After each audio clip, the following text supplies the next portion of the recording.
예, 안녕하세요. 현대유비스병원 척추하고 관절을 하는 정형외과 이성우입니다. 이렇게 만나뵙게 돼서 반갑습니다.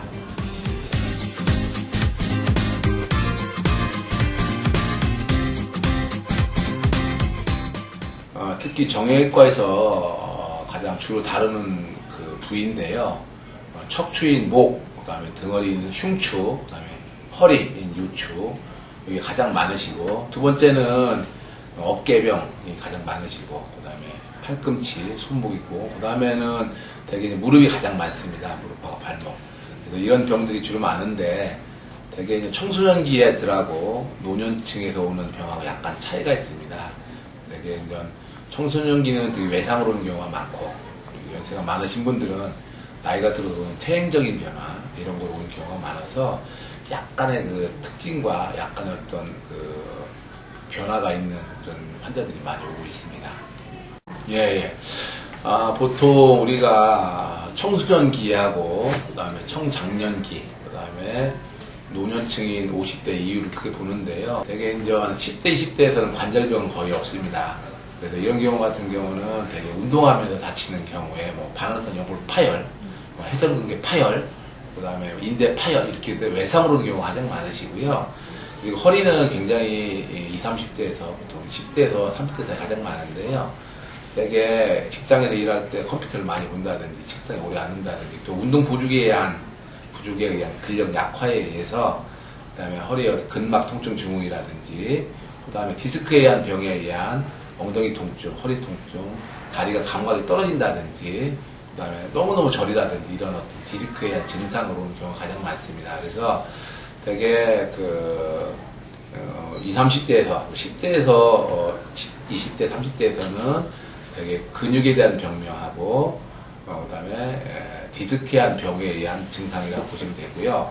되게 이제 40대, 50대, 60대 넘어가게 되면은 이 병이 점점 진행을 합니다.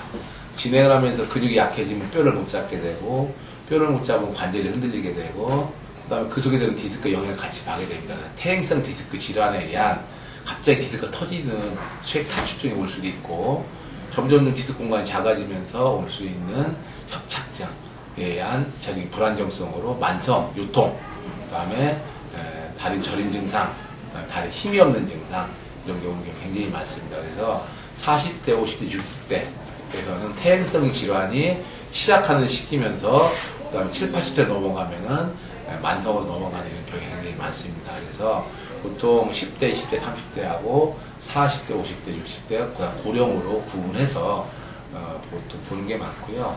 요즘에 스마트폰이 많이 보다니까는 거기서 오는 병이 굉장히 많은데요. 특히 그 허리하고 목에 오는 병이 가장 많습니다. 되게 스마트폰이나 컴퓨터를 많이 하게 되면 일자목이라든지 거북목에 의한 증상으로 되게 항상 목 뒤가 무겁다든지 돌덩이 오줌는다든지 쉽게 피곤을 느낀다든지, 그 다음에 눈이 침침하다든지, 목도리가 힘들다든지, 좀 심해지면은 어깨라든지 팔 쪽으로 내려오는 저림 증상이 있는 그런 어떤 증상이 있고요. 이게 더 진행이 되면 결국 디스크병, 경추 수액증이라는 병명으로 진행되기 때문에 요거에 관심을 가져야 될 것 같습니다. 되게 10대 후반에는 이런 병이 진행해서 되게 이제 목 디스크까지 진행해서 수술이라든지 시술까지 들어가는 경우가 많습니다.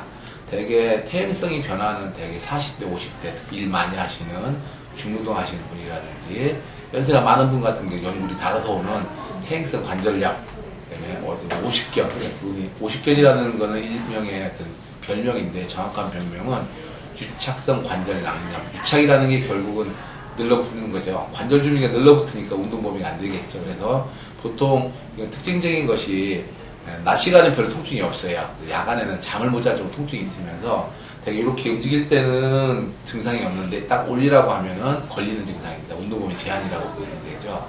그래서 그것도 구분할 것이 충돌 요구가 구분할 수도 있고, 그것 때문에 유착성 관절염을 잘 구분해서 진단을 내린다고 하면은 치료가 가능할 거라고 보시면 될 것 같습니다.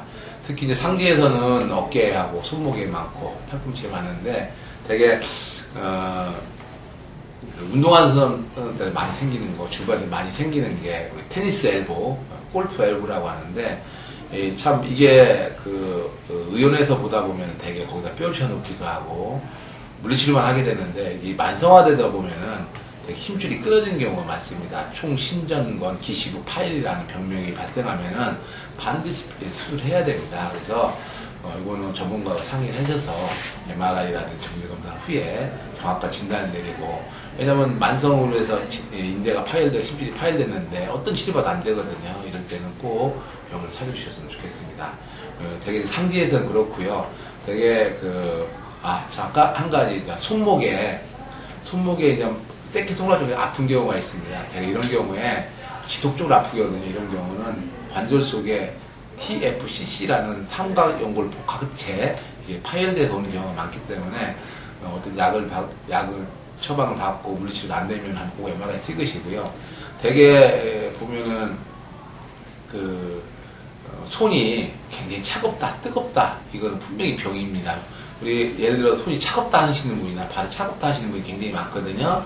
이런 경우에 보면은 진짜로 검사해보면 차갑게 나옵니다. 근데 반대로 나오는 경우도 있어요. 그런데 그러면 차갑다, 혈액순환이 안 된다, 꼭 그렇게 생각하지 마시고 저리고 이런 증상이 있으면 두 가지를 반드시 생각하셔야 되는데, 한 가지는 신경에 의한 증상, 신경의 어떤 신경 근증이라는 병이 온다든지 아니면 말초 혈관 순환 장애, 그렇죠? 이 두 가지를 구분을 반드시 하셔서 하는데, 되게 신경 전달 검사라든지 혈관 검사라든지 MRI 지금 되게 구분이 됩니다. 그래서 이것도 우리 색깔 검사 DITI라는 검사가 있는데, 이 검사에서 차갑게 나온 거를 따뜻하게 만드는 그런 경우가 굉장히 많기 때문에 나는 평생 손이 저리다, 손이 차갑다, 발이 차갑다, 이거는 고칠 수 있는 병이라는 걸 다시 한번 인지를 해줬으면 좋겠습니다.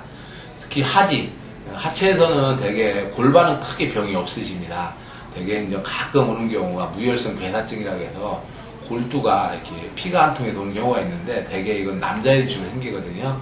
보통 40대, 50대 보면 많이 생겨서 지속적으로 골반 통증이 있다고 하면 이거 꼭 한번 검사 받으셔야 되고요. 가장 흔한 병, 무릎이죠. 무릎은 인생을 살면서 피할 수 없는 부분인 것 같습니다. 왜냐하면 사람이 두 발로 걷다 보니까 가장 체중이 많이 가는 부분이 무릎입니다.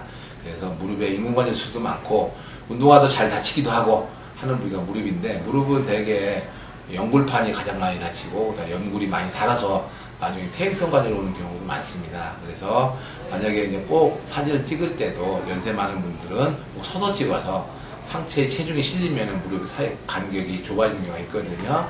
이런 경우 같은 경우는 대부분 연골이 손상된 퇴행성 관절염이 있기 때문에 이런 경우는 꼭 검사를 받으셔서 정확한 진단 내리는 게 좋겠습니다.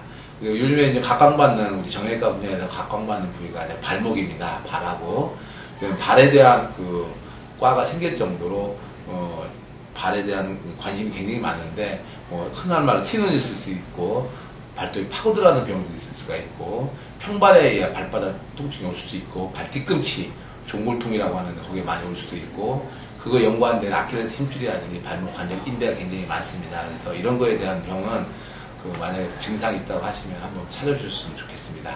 예. 내가 허리가 아프다, 다리가 저리다, 관절이 아프다, 자, 이거는 증상입니다. 증상. 쉽게 해서 배 아프다, 증상이죠.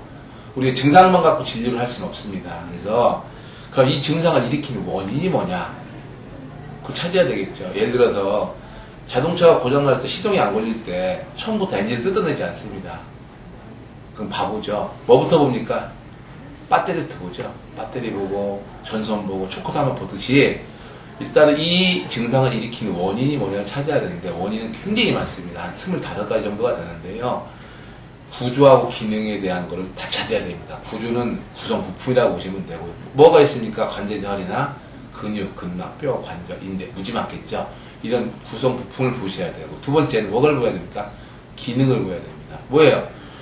구조가 문제가 되면 기능이 떨어집니다. 뭡니까? 근력량, 균형, 운동신경 속도, 신경 전달 속도, 이런 걸 보여야 됩니다. 그래서 원인을 정확히 찾은 다음에, 원인을 찾으면 반드시 결과가 나올 겁니다. 예를 들어서 시험 공부 안 하면 성적이 나쁘죠. 성적 나쁘면 결과란 말이에요. 그건 병명이고, 공부하는 원인이죠. 그래서 원인이 분명히 있는 다음에 결과를 찾고, 그 다음에 끝나고 나 반드시 할 게 뭡니까? 심한 정도를 찾아야 됩니다. 그래서 대부분은 병에 대한 심한 정도만 찾습니다. 그러면은 재발합니다. 왜냐? 원인이 계속 제공되기 때문에. 그래서 전체를 꼭 찾아서 치료할 수 있는 그런 의사, 병원을 찾아보는 게 어떻겠나 이 생각이 됩니다.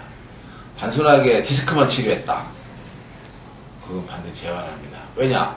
디스크는 결과이지 원인이 아니기 때문에 그렇습니다. 왜냐? 원인은 어디부터 있습니까? 시작하는 점, 자세, 근력량, 균형, 흔들림 이런 것들이 오는데 디스크만 치료했다고 해서 흔들림은 그냥 놔뒀는데 치료가 되겠습니까? 당장은 좋아지지만 조금 있으면 무조건 재발합니다. 그래서 시작과 끝을 정확히 볼 수 있는 걸 보셔야지만 나중에 환자분들 오랫동안 치료가 가능하도록 판단이 되고요. 하여간 어떤 병도 고쳐드릴 수가 있고 놔둘 수가 있습니다. 단 전체를 볼 수 있는 병원을 찾아가시면 좋겠습니다. 감사합니다.